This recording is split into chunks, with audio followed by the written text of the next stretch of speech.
Langit. Kita menatapnya setiap hari, tapi jarang benar-benar memperhatikannya. Di sana, terbentang lautan biru tanpa batas, tempat di mana bentuk-bentuk lembut menari perlahan. Mereka tampak ringan, indah dan tenang, tapi di balik keindahan itu, tersimpan rahasia yang jauh lebih dalam dari yang tampak di mata. Awan, sesuatu yang terlihat sederhana, tapi justru menyimpan misteri fisika, biologi, bahkan spiritualitas yang tak terbayangkan.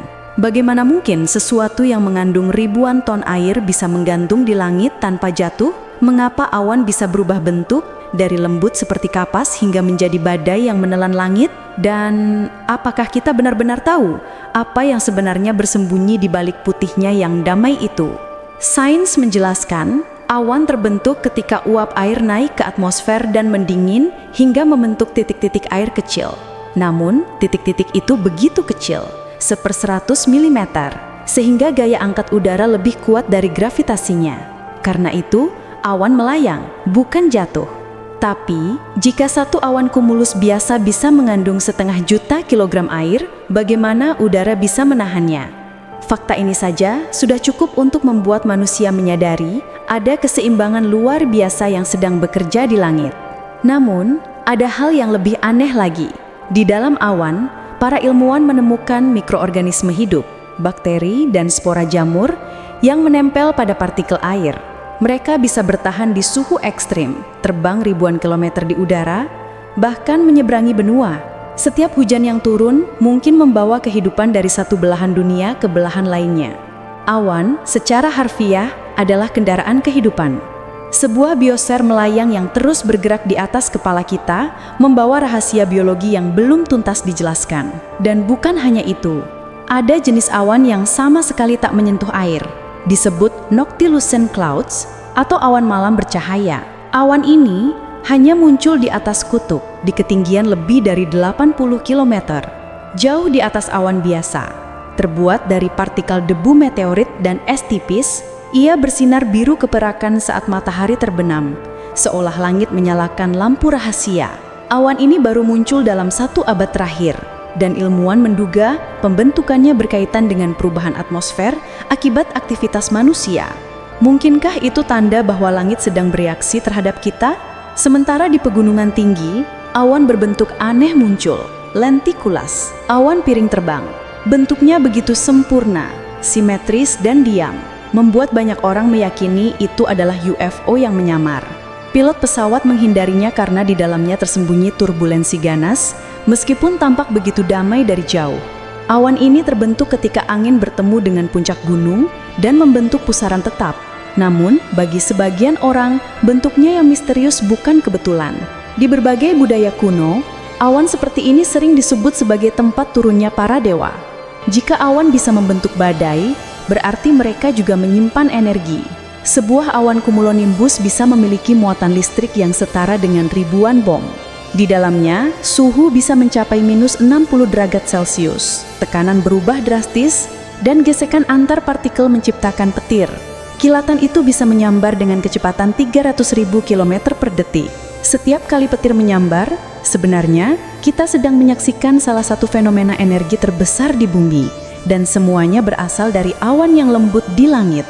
Namun tak hanya energi fisik, ada pula keanehan psikologis. Beberapa penelitian menunjukkan bahwa bentuk awan dapat mempengaruhi mood manusia.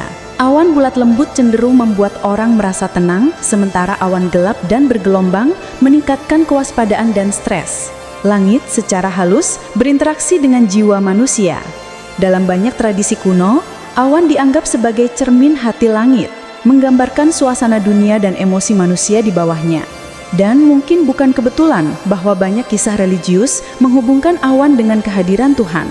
Dalam kitab-kitab suci, Tuhan sering turun di atas awan, membawa pesan dan kekuatan.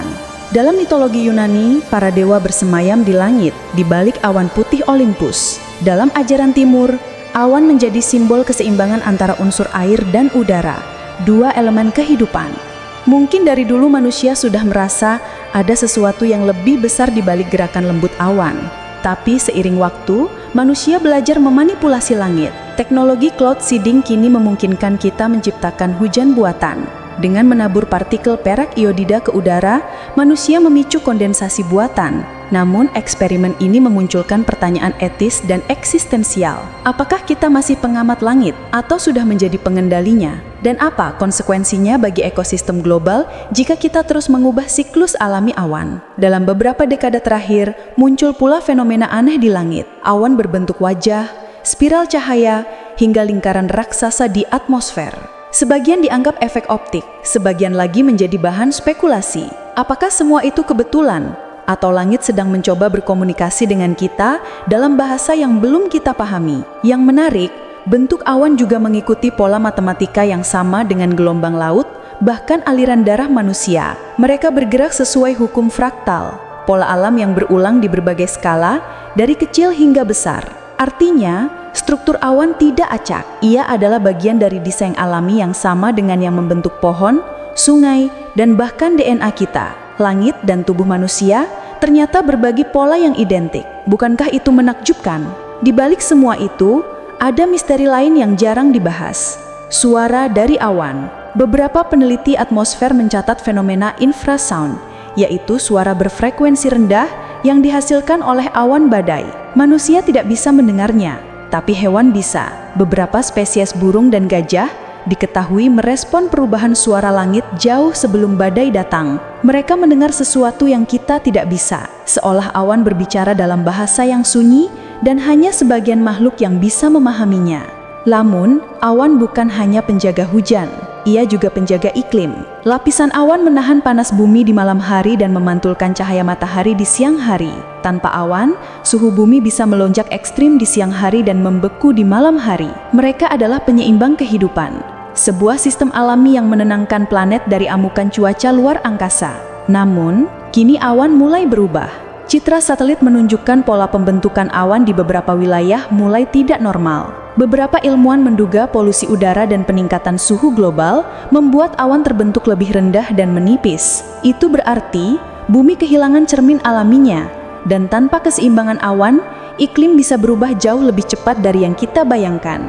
Namun di sisi lain, sebagian peneliti berteori bahwa bumi mungkin menciptakan awan jenis baru, adaptasi alami terhadap perubahan ekstrim. Awan-awan ini lebih tipis, tapi memantulkan lebih banyak cahaya. Mungkin langit sedang melindungi dirinya sendiri, dan kita hanya saksi dari upaya planet ini untuk bertahan. Pada akhirnya, awan adalah pengingat tentang dua hal, keajaiban dan keseimbangan. Mereka terlihat lembut tapi mampu membawa badai, tampak tenang tapi menyimpan energi luar biasa. Mereka menghubungkan lautan, daratan, dan langit, menyatukan seluruh kehidupan di planet ini dalam satu siklus abadi. Jadi, lain kali kamu menatap langit, lihatlah dengan cara berbeda. Setiap gumpalan putih yang melayang di atasmu bukan sekedar air, itu adalah napas bumi, cermin jiwa langit, dan pesan rahasia alam semesta yang disampaikan melalui keindahan yang paling sederhana, awan. Karena mungkin rahasia terbesar dunia justru sedang berdiam tenang di langit, tepat di atas kepalamu.